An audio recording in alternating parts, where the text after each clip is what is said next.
The growth of bike-sharing schemes around the world. How Dutch engineer Lude helped to devise urban bike-sharing schemes.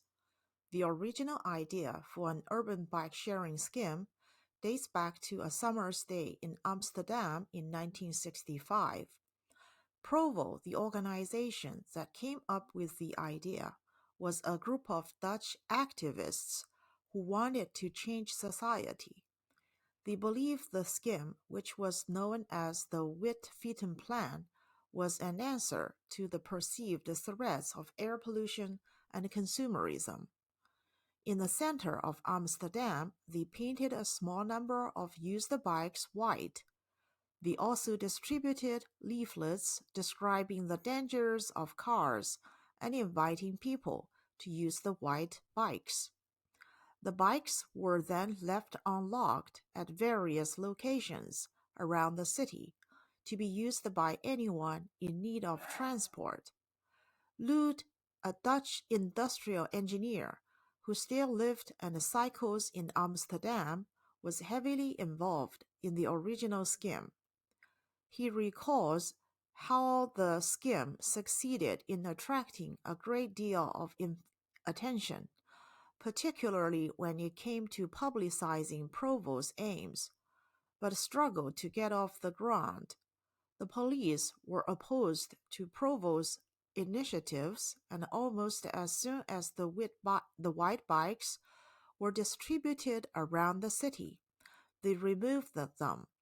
However, for Lude and for bike-sharing schemes in general, this was just the beginning. The first Wit-Feeten Plan was just a symbolic thing, he says. We painted a few bikes white, that was all.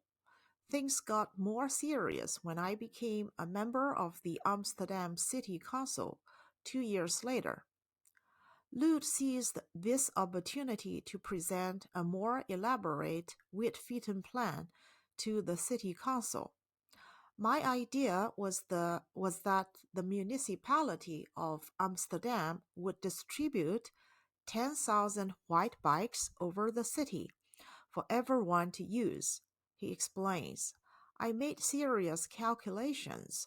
It turned out that a white bike per person per kilometer would cost the municipality only 10% of what it contributed to public transport per person per kilometer. Nevertheless, the council unanimously rejected the plan. They said that the bicycle belongs to the past. They saw a glorious future for the car, says Lude, but he was not in the least discouraged.